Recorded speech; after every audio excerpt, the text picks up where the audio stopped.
ਇਹ ਟਾਇਲ ਇਹ ਸਿਲੈਕਟ ਕੀਤੀ ਜੀ ਹਾਂਜੀ ਫਰੰਟ ਦੀ ਫਰੰਟ ਦੀ ਮਾਸ਼ਾਅੱਲਾ ਸੋਹਣਾ ਕਲਰ ਕਾਫੀ ਕਲਰ ਨੇ ਵਿੱਚ ਇਹ ਆਪਣੇ ਫੋਨ 'ਚ ਦੇਖ ਲਾਓ ਮੈਂ ਦੇਖਣਾ ਦੇ ਹੋਰ ਵੀ ਕਲਰ ਤੈਨੂੰ ਦਿਖਾਵਾਂ ਇਹ ਵੀ ਕਲਰ ਹੀ ਪਰ ਤੁਸੀਂ ਉਹ ਸਿਲੈਕਟ ਕੀਤਾ ਨਾ ਅਸੀਂ ਉਹ ਸਿਲੈਕਟ ਕੀਤਾ ਪੂਰਾ ਕਲਰ ਆ ਜਾਂਦੇ ਨੇ 2 3 4 ਢੇਰ ਸਾਰੇ ਨੇ ਇਹ ਵੀ ਕਲਰ ਆ ਜਾਂਦੇ ਨੇ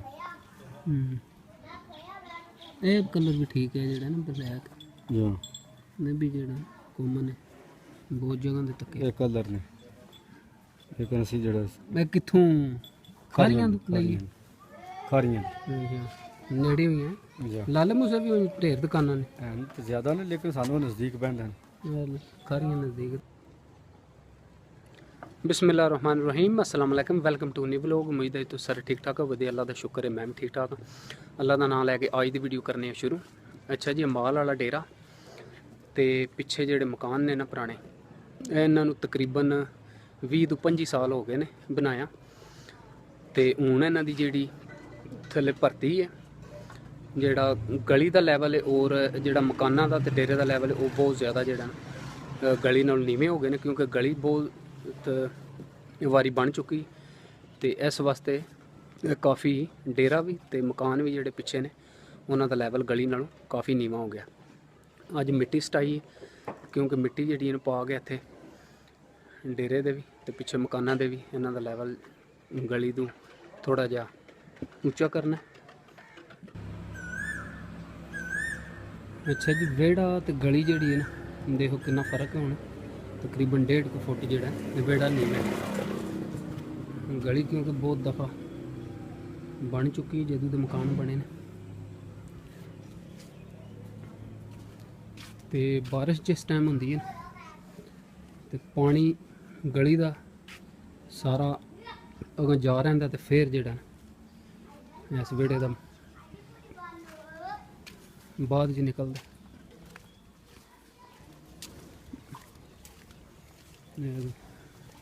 बेड़ा देखिए काफ़ी नीम है ये गली भी नीवी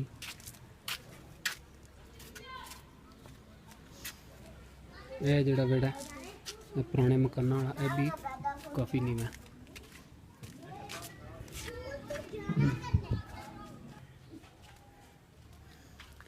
ये जोड़े नवे मकान ने इन्हों की भर्ती जी है इन्होंने मकाना नालों यह गली नाल देखे उच्ची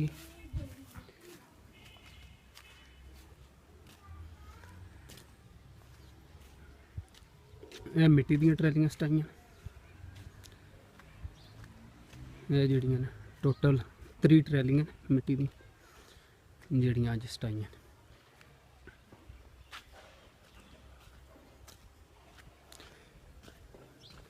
उम्मीद है कि माल वाले वेड़े और उरां जोड़े पुराने मकान ने उत्थे पूरी हो जाएगी।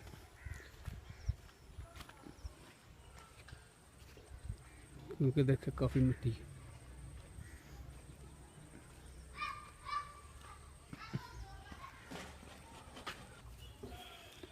कितनियां ट्रैलियां सटाइयां जी मिट्टी दी हैं लद्दा सटाइयां जी केड़ी किन्ने लियांदी मिट्टी हैं ट्रैक्टर ने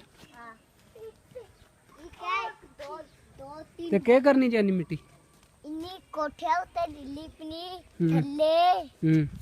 इधर हो के दस ना किथे पानी च मिट्टी है दूजे दे पानी कोठिया ते एथे सारे पानी च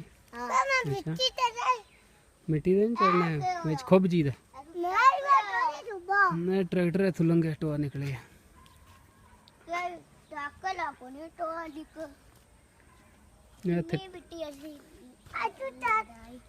ट्रैली ट्रैक्टर लंघे ना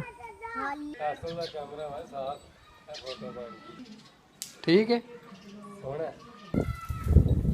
अल्लाह ने मौसम बड़ा वधिया कर छड़िया दिहाड़ी तो बड़ी गर्मी आई मौसम ठीक अच्छा एसी भी लाया होने नाल एसी ये नहीं चलाया हली नहीं चलाया।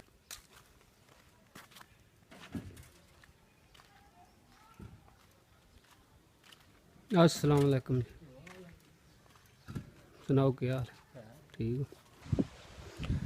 ਅੱਛਾ ਜੀ, ਅੱਜ ਦਾ ਵਲੌਗ ਕਰਨੇ ਇੱਥੇ ਹੀ ਐਂਡ। ਉਮੀਦ ਹੈ ਕਿ ਤੁਹਾਨੂੰ ਇਹ ਵੀਡੀਓ ਪਸੰਦ ਆਵੇਗੀ। ਜੇ ਵੀਡੀਓ ਪਸੰਦ ਆਵੇ ਤਾਂ ਚੈਨਲ ਨੂੰ ਜਿਹੜਾ ਸਬਸਕ੍ਰਾਈਬ ਕਰ ਲਿਓ, ਔਰ ਨਾਲ ਜਿਹੜਾ ਬੈਲ ਆਈਕਨ ਦਾ ਬਟਨ ਹੈ ਉਹ ਵੀ ਪ੍ਰੈਸ ਕਰ ਲਿਓ, ਤਾਂ ਕਿ ਮੇਰੀ ਜਿਹੜੀ ਵੀਡੀਓ ਨਵੀਂ ਆਵੇ ਤੁਹਾਨੂੰ ਟਾਈਮ ਨਾਲ ਲੱਭ ਜੇ। ਤੇ ਮਿਲਨੇ ਆ ਕਿਸੇ ਹੋਰ ਅੱਛੇ ਜੇ ਵਧੀਆ ਜੇ ਵਲੌਗ। ਤਬ ਤੱਕ के लिए अल्लाह हाफिज़।